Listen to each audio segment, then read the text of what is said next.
24장 발람이 자기가 이스라엘을 축복하는 것을 여호와께서 선히 여기심을 보고 전과 같이 점수를 쓰지 아니하고 그의 낯을 광야로 향하여 눈을 들어 이스라엘이 그 지파대로 천막 친 것을 보는데, 그때에 하나님의 영이 그 위에 임하신지라.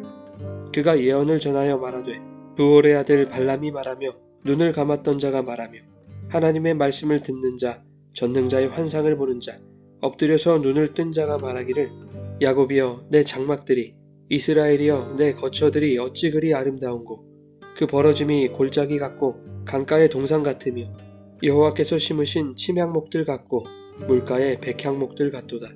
그 물통에서는 물이 넘치겠고 그 씨는 많은 물가에 있으리로다. 그의 왕이 아각보다 높으니 그의 나라가 흥왕하리로다. 하나님이 그를 애굽에서 인도하여 내셨으니 그 힘이 들소와 같도다. 그의 적국을 삼키고 그들의 뼈를 꺾으며 화살로 쏘아 꿰뚫으리로다. 꿇어앉고 누움이 수사자와 같고 암사자와도 같으니 일으킬 자 누구이랴.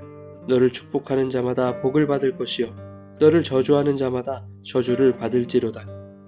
발락이 발람에게 노하여 손뼉을 치며 말하되, 내가 그대를 부른 것은 내 원수를 저주하라는 것이오늘 그대가 이같이 3번 그들을 축복하였도다. 그러므로 그대는 이제 그대의 곳으로 달아나라. 내가 그대를 높여 심히 존귀하게 하기로 뜻하였더니 여호와께서 그대를 막아 존귀하지 못하게 하셨도다. 발람이 발락에게 이르되, 당신이 내게 보낸 사신들에게 내가 말하여 이르지 아니하였나이까. 가령 발락이 그 집에 가득한 은금을 내게 줄지라도 나는 여호와의 말씀을 어기고 선악간에 내 마음대로 행하지 못하고 여호와께서 말씀하신 대로 말하리라 하지 아니하였나이까. 이제 나는 내 백성에게로 돌아가거니와 들으소서. 내가 이 백성이 후일에 당신의 백성에게 어떻게 할지를 당신에게 말하리이다 하고 예언하여 이르기를, 부올의 아들 발람이 말하며 눈을 감았던 자가 말하며 하나님의 말씀을 듣는 자가 말하며 지극히 높으신 자의 지식을 아는 자, 전능자의 환상을 보는 자, 엎드려서 눈을 뜬 자가 말하기를, 내가 그를 보아도 이때의 일이 아니며 내가 그를 바라보아도 가까운 일이 아니로다. 한 별이 야곱에게서 나오며 한 규가 이스라엘에게서 일어나서 모압을 이쪽에서 저쪽까지 쳐서 무찌르고 또 셋의 자식들을 다 멸하리로다. 그의 원수 에돔은 그들의 유산이 되며 그의 원수 세일도 그들의 유산이 되고 그와 동시에 이스라엘은 용감히 행동하리로다. 주권자가 야곱에게서 나서 남은 자들을 그 성읍에서 멸절하리로다 하고, 또 아말렉을 바라보며 예언하여 이르기를, 아말렉은 민족들의 으뜸이나 그의 종말은 멸망에 이르리로다 하고, 또 겐 족속을 바라보며 예언하여 이르기를, 내 거처가 견고하고 내 보금자리는 바위에 있도다. 그러나 가인이 쇠약하리니 나중에는 아수르의 포로가 되리로다 하고, 또 예언하여 이르기를, 슬프다. 하나님이 이 일을 행하시리니 그때의 살자가 누구이랴. 기띔 해변에서 배들이 와서 아수르를 학대하며 에벨을 괴롭힐 것이나 그도 멸망하리로다 하고, 발람이 일어나 자기 곳으로 돌아가고 발락도 자기 길로 갔더라.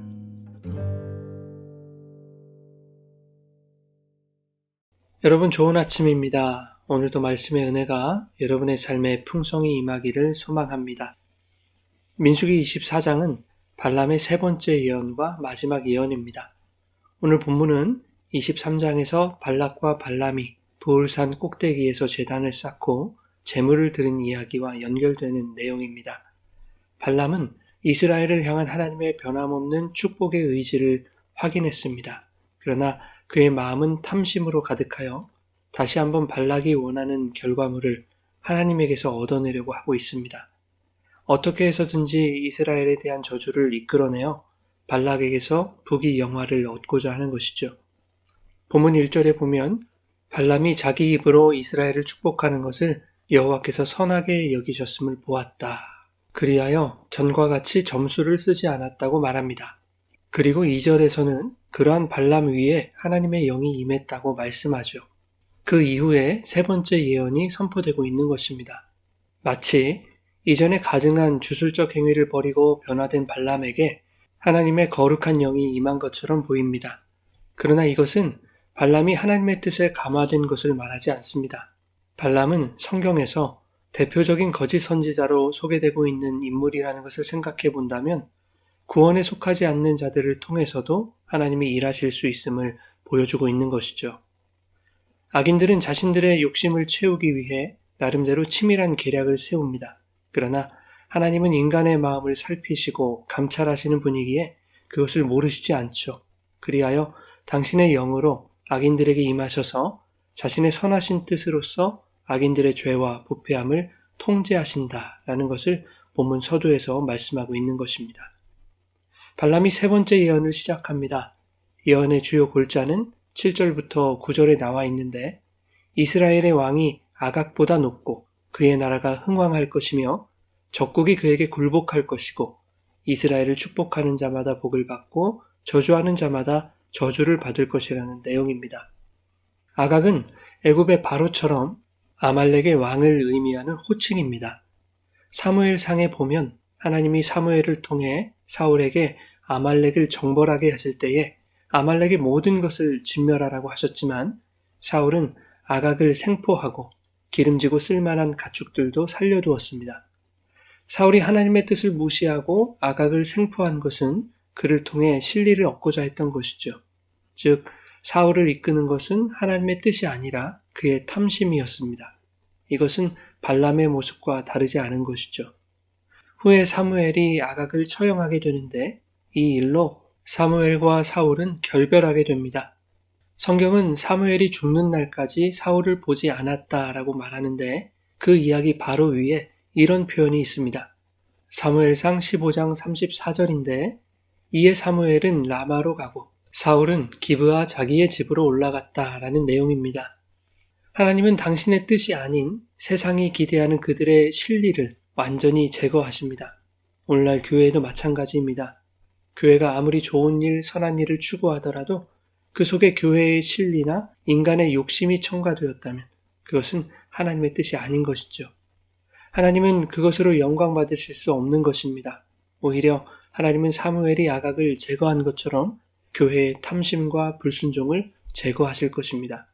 더 나아가 이 세상의 역사 속에서 당신의 백성들과 죄악의 자녀들을 완전히 구별하셔서 다시는 만날 수 없도록 결별케 하시는 것입니다. 그런데 오늘 본문 마지막 구절에도 어떠한 결별이 언급되고 있습니다. 발람이 일어나 자기 곳으로 돌아가고 발락도 자기 길로 갔더라. 이것은 교회와 세상의 죄악이 결별하는 것과는 다른 차원의 결별을 의미하는 것인데 세상은 서로를 이용하여 자신의 힘을 키우고 이익을 얻기 위해 악을 도모하지만 결국에는 그러한 세상의 악도 서로 결별하게 됨으로써 무엇도 도모할 수 없게 된다는 것을 말씀하는 것이죠. 즉 세상은 서로를 이용하여 자기 욕망과 욕구를 채우려고 머리를 쓰지만 하나님의 통제 아래서 힘을 쓰지 못하고 결국 서로를 버리게 된다는 것을 말합니다. 그런데 본문은 이러한 발락과 발람의 결별에 앞서 이스라엘 왕의 힘과 능력 그리고 그의 백성의 궁극적인 승리를 예언하고 있는 것입니다. 발람은 자신도 통제할 수 없는 강력한 하나님의 통제 아래서 발락이 원치 않는 이스라엘에 대한 축복을 선언합니다. 계속되는 축복에 발락은 노하지만 발람은 끝까지 하나님의 뜻을 전하는 도구로 사용됩니다. 발람은 발락에게 이스라엘 백성이 후일에 당신의 백성에게 어떻게 할지를 말하겠다며 마지막 네 번째 예언을 전합니다. 이 예언은 이스라엘의 원수들이 멸망할 것에 대한 계시입니다. 사울과 사무엘이 결별하는 조금 전의 이야기로 돌아가서 사울이 아말렉과 전쟁할 때 아말렉 중에 거하던 겐 족속을 아말렉의 공격으로부터 피하도록 돕습니다. 이스라엘이 애굽에서 나올 때 겐 족속이 이스라엘을 선대했다는 이유였습니다. 그러나 일부 겐 족속이 이스라엘과 함께했다고 하더라도 창세기 15장에 하나님이 아브라함과 쪼개진 고기 사이를 지나가시는 횃불의 언약을 체결하시면서 19절에 하나님은 이스라엘이 가나안에 들어갔을 때 쫓아내야 할 족속으로 겐 족속을 가장 먼저 언급하셨습니다. 사울은 자신의 실리적 판단으로 겐 족속을 도왔지만 이스라엘의 왕이 하나님과의 약속을 저버리고 있는 행위를 한 것입니다. 그리고 이미 오늘 본문에서 하나님은 당신의 뜻이 정해져 있음을 보여주고 계시는 것이죠. 모압과 에돔은 물론이고 힘과 위용을 뽐내던 아말렉도 멸망할 것이며 거처가 견고했던 겐 족속도 아수르에게 먹힐 것이다. 또한 그 아수르의 힘도 영원하지 못하며 에벨, 즉 강력한 바벨론 또한 멸망할 것이다 라면서 이스라엘의 먼 미래까지 예고하시는 것이죠. 그런데 중요한 것은 그 모든 역사를 누가 이루실 것인가 하는 것입니다. 바로 이스라엘에게서 일어나는 한 규, 야곱에게서 나오는 한 별이신 이스라엘의 왕이요 온 세상의 주권자가 그 일을 이루실 것임을 말씀하고 있는 것입니다. 그 왕은 다윗의 계보를 통해 오신 예수 그리스도라는 것을 말씀하려는 것이죠. 한 가지 더 강조하고 싶은 것은 민수기 22장부터 24장까지의 발락과 발람의 이야기의 포지션에 대한 것입니다. 이 사건은 이스라엘 백성의 경험 안에서 일어난 사건이 아니죠. 이스라엘 지는 산 아래 멀찌감치 떨어져 있습니다. 즉 이스라엘이 인지하지 못하는 영역, 이스라엘 밖에서 일어난 사건입니다. 그럼에도 불구하고 사건의 주도권이 하나님께 있다는 것을 보여주고 있는 것이죠. 하나님은 우리가 알지 못하고 인지하지 못하는 영역에서도 당신의 백성들의 최종 승리를 위하여 교회를 대적하고 파괴하는 세상의 죄악과 싸우고 계시는 것입니다. 사랑하는 여러분, 성도가 알지 못하는 영역들에서 교회와 성도를 욕하고 저주하려는 세상의 도모가 일어납니다. 그러나 그 모든 것이 하나님의 주권과 통치 아래 있기에 세상의 저주는 실패로 끝나게 될 것입니다.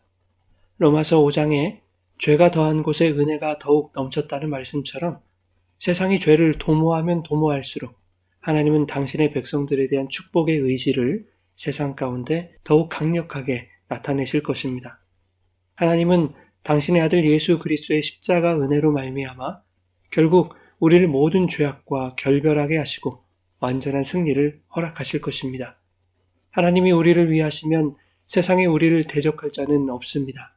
자기 아들을 아끼지 아니하시고 우리 모든 사람을 위하여 내주신 하나님께서 오늘도 우리가 인식하지 못하는 영역에서조차 우리를 위해 싸우시고 도우시고 축복의 은혜를 부어 주실 것입니다. 이것을 위로와 소망으로 삼고 오늘도 우리에게 주신 삶의 모든 영역에서 주님의 뜻을 발견하고 그 뜻에 순종하는 삶을 살아가시기를 예수님의 이름으로 축원합니다.